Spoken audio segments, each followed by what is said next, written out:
Bank Nifty का ये 15 minute का चार्ट है आपके सामने। और आप अगर यहाँ पर देखो, जैसे मैंने कल आपको कहा था कि बैंक निफ्टी में हमारे लिए दोनों साइड पे भी यहाँ पर अपॉर्चुनिटी बन रही है, ऐसा मैंने आपको कल बोल दिया था। और मैंने ये भी कहा था कि अगर यहाँ से कैंडल बन जाती है और ऊपर की साइड पे चली जाती है, ठीक है, और 200 मूविंग एवरेज और पिवट पॉइंट को भी ब्रेक करती है और उसके बाद अगर नीचे आ रही है और यहाँ से ऊपर चली जाती है, ठीक है, हमारे इस तरीके से ब्रेक करके,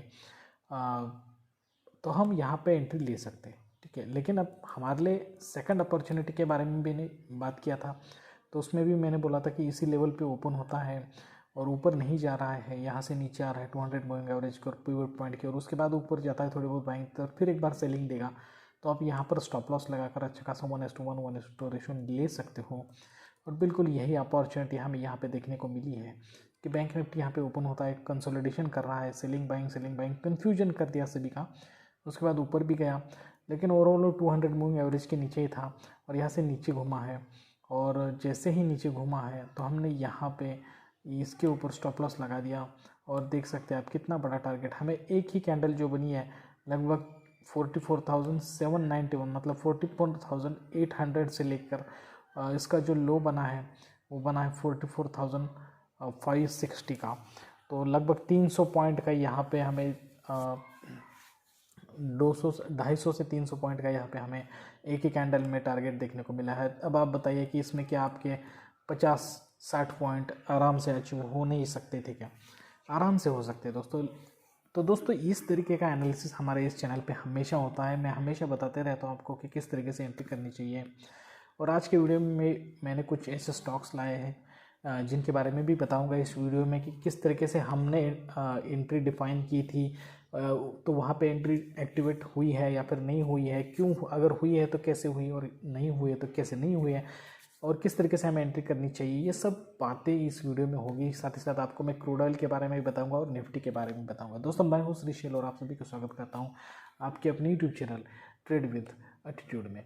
इस वीडियो का फ़ायदा ये होगा कि सिर्फ इतनी सी जानकारी जानने के बाद आपकी ट्रेडिंग में काफ़ी ज़्यादा सुधार होने लगेगा, ठीक है, और आप वो फ़र्क महसूस करोगे। तो बैंक निफ्टी के लिए जो हमारे सपोर्ट रेजिस्टेंस रहेंगे वो सेम रहेंगे, और कल के लिए हमारा किस तरीके से व्यू होना चाहिए, तो जो ये ग्रीन कैंडल बनी है इसी तरह से कि अगर यहाँ पे ओपन होता है और यहाँ से बाइंग कर रहा है लेकिन इस लेवल के ऊपर नहीं जा रहा है, ठीक है, या फिर पिवट पॉइंट जहाँ पे नया बनेगा उसके नीचे आ जाए और 200 मूविंग एवरेज के नीचे आ जाए, तो हमारे लिए यहाँ पर फिर एक बार सेलिंग साइड पे अपॉर्चुनिटी 101% मिलेगी। क्योंकि अब यहाँ पर अगर आप देखो, यहाँ पे मैं आपको वनडे में भी लेकर जाकर बैंक निफ्टी का इन शॉर्ट में तेज़ी से समझाऊंगा, क्योंकि हमें बाकी भी चीज़ें कवर करनी होगी। तो अगर आप यहाँ से ध्यान से देखोगे तो यहाँ पे हुआ क्या है कि कल का जो क्लोजिंग दिया था, ठीक है, उसके नीचे आज क्लोजिंग दिया है, तो अभी भी सेलर यहाँ पे बने हुए हैं बैंक निफ्टी में, ठीक है। तो अब निफ्टी में चलते हैं दोस्तों, निफ्टी में चलेंगे, उस वहाँ पे देखेंगे निफ्टी का। अगर आप देखोगे यहाँ पे जो बना हुआ है तो उसके हिसाब से कल की क्लोजिंग के नीचे यहाँ पे सेलिंग दिया है, क्लोज दिया है, तो यहाँ पर भी सेलर बने हुए हैं। आज अच्छी खासी यहाँ पे सेलिंग वाली कैंडल बनाई है निफ्टी में, ठीक है। तो अब निफ्टी के 15 मिनट के चार्ट में जाकर आपको समझाऊंगा।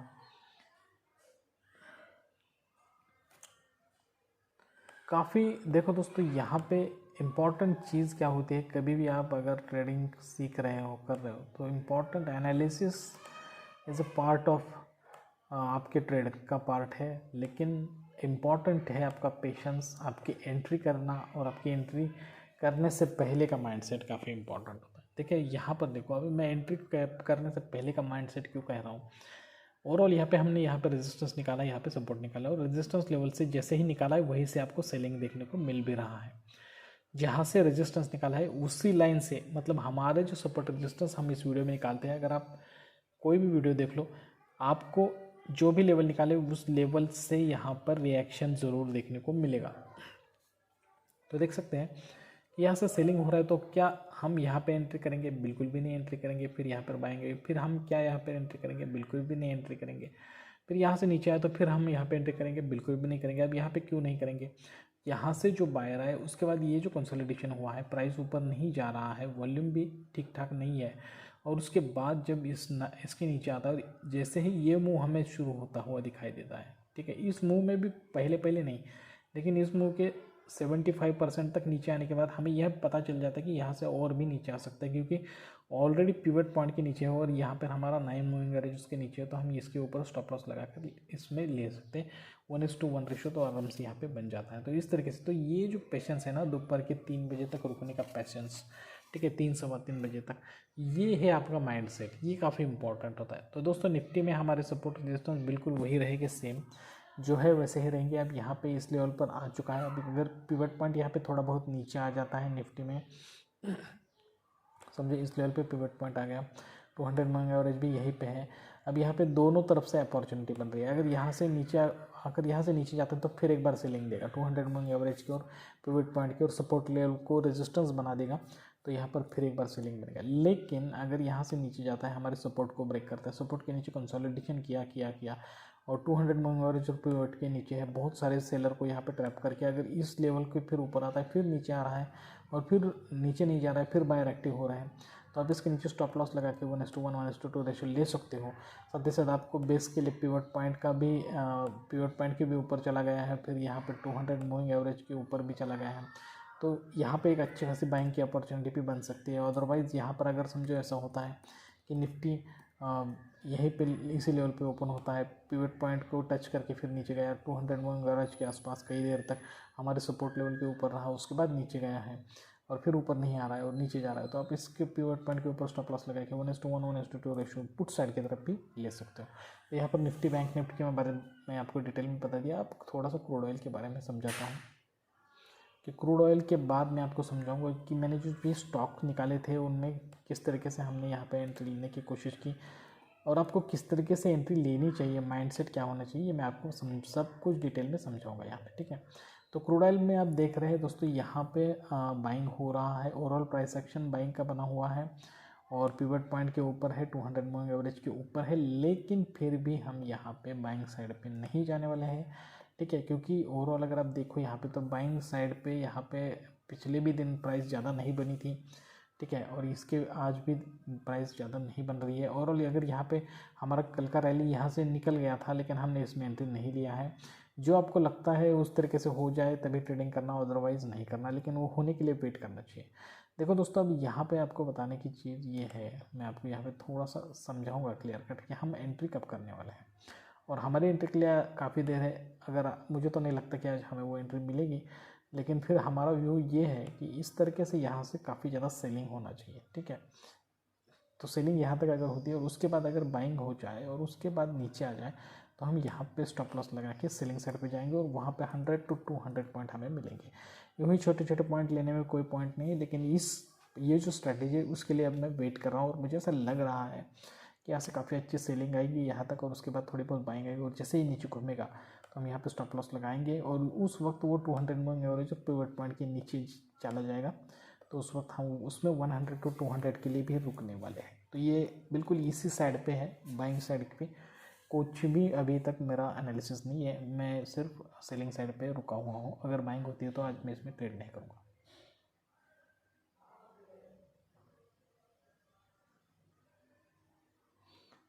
और अब यहाँ पे ये जो स्टॉक आपको दिखाई दे रहा है, ये अशोक लेलैंड का स्टॉक है और यहाँ पे आप देख सकते हैं कि हमने इसके ओपनिंग के हाई को मार्क कर लिया। अब यहाँ पे ये स्टॉक चूज़ किया है, क्यों चूज़ किया कि पिवट पॉइंट के ऊपर है, 200 मूविंग एवरेज के ऊपर है, तो हमारे लिए क्या था कि हमारी एंट्री इसके हाई के ऊपर होने वाली थी, ठीक है। तो अब यहाँ पे जैसे ही देखो कितने बजे, दोपहर के 10:30 बजे इसने इसको ब्रेक किया। अब ये जो अशोक लेलैंड का स्टॉक है, अगर इसकी बाइंग देखो तो 5000 रुपीज़ 1 लॉट का, इसमें काफ़ी लॉस भी हो सकता है, तो हमने इसमें एंट्री करके सिर्फ 50 पैसे का टारगेट लगा दिया, सिर्फ 50 पैसे का, मतलब 6 रुपये 25 पैसे पे एंट्री किया और 6 रुपये 75 पैसे पे यहाँ से निकल गए, तो मतलब सिर्फ 2500 रुपये लिए, लेकिन ज़्यादा रिस्क नहीं लिया है, तो क्योंकि ये काफ़ी पहले से ही काफ़ी ज़्यादा बढ़ चुका था, तो यहाँ पे कभी भी रिवर्स होने की आशंका थी और रिवर्स भी हुआ, फिर बाद में ऊपर भी नहीं गया है।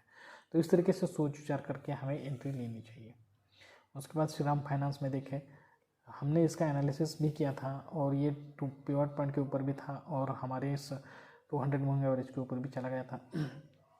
तो इसने हमारे इसके हाई को ब्रेक नहीं किया, यहाँ से सेलिंग गया, फिर कंसोलिडेशन किया और दोपहर के वक्त में जैसे ही इसने इस लेवल को ब्रेक कर दिया, ठीक है, तो इसमें एंट्री करके 5 रुपये का टारगेट लगा दिया। और 5 रुपये का टारगेट काफ़ी होता है, वैसे उसमें 10 रुपये भी अचीव हो चुके थे, लेकिन हमें यहाँ पर 3000 रुपये का टारगेट ले लिया और यहाँ से निकल गए, ठीक है। तो ये स्ट्रैटेजी आप ध्यान दो, मैं क्या बोल रहा हूँ आपको, सिंपल है और उसी तरीके से ट्राई करना। देखो यहाँ पे 200 मूविंग एवरेज और पिवट पॉइंट के ऊपर कैंडल्स थी, तो हमने इसके हाई के ऊपर मार्क कर लिया, हाई के ऊपर जाने का वेट भी किया और यहाँ पर गया भी है दोस्तों। हमने इसमें 2 रुपये भी लिए हैं। जब भी इसने ब्रेक किया था, इसके ऊपर गया था, तो 40 रुपये पे लिया था और 42 रुपीज़ पे हमने इसको बेच दिया था।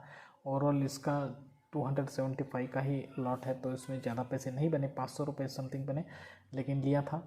और जैसे ही 2 रुपये लिए और उसके बाद यहाँ पर फिर एक बार उस लेवल को टच किया हमारे हाई को और फिर यहाँ से नीचे आया, ठीक है। तो उसके बाद ये जो रेड कैंडल बनी वो भी काफ़ी ऊपर गई थी, मतलब 150 तक गई थी। तो हमें इसमें इतना परेशानी की कोई बात नहीं थी, क्योंकि 140 के लिया था, 142 पे हम निकल गए थे। तो यहाँ पे टारगेट हमारा सीमेंस का भी अचीव हो चुका था। अभी इंडिया मार्केट में टारगेट यहाँ पे अचीव नहीं हुआ, क्योंकि यहाँ पे ओपन होने के बाद यहाँ तक गया, हमने ऊपर जाने की कैंडल का वेट किया, लेकिन यहाँ से तो सेलिंग हुआ और दोपहर के बाद भी फिर ऊपर नहीं गया, तो इसमें हमारा कॉल एक्टिवेट नहीं हुआ है, तो हमने इसमें एंट्री भी नहीं ली है। तो बिल्कुल इस तरीके से आपको एनालिसिस करना चाहिए। 2 से 3 से 4 पहले से ही स्टॉक सिलेक्ट कर लो। अगर आप समझो ऑप्शन में नहीं करना चाहते तो आप एक्चुअल स्टॉक में भी कर सकते हो, 100-200 क्वांटिटी ले सकते हो। इंट्राडे के लिए अच्छा खासा मार्जिन भी मिलता है। इसी स्ट्रैटेजी को यूज़ करके आप ऑप्शन में ट्रेडिंग करने से पहले छोटे छोटे स्टॉक में 50 क्वांटिटी, 100 क्वांटिटी, 200 क्वांटिटी पे आप ट्रेड करके प्रैक्टिस कर सकते हो, जिससे आपका कॉन्फिडेंस बिल्डअप हो जाए और उसके बाद ऑप्शन में आने के बारे में भी सोच सकते हो दोस्तों। तो दोस्तों आज के लिए बस इतना ही। अगर ये वीडियो आपको अच्छा लगा, इन्फॉर्मेटिव लगा है, तो प्लीज़ हमारे चैनल को लाइक करना, शेयर करना, सब्सक्राइब करना, ज़्यादा से ज़्यादा अपने दोस्त रिश्तेदार के साथ हमारे चैनल को शेयर कीजिए। जल्दी इस तरह के अच्छे और इन्फॉर्मेटिव वीडियो के साथ आप सभी से मुलाकात होगी। तब तक के लिए दीजिए इजाज़त। Thank you very much. Bye bye दोस्तों।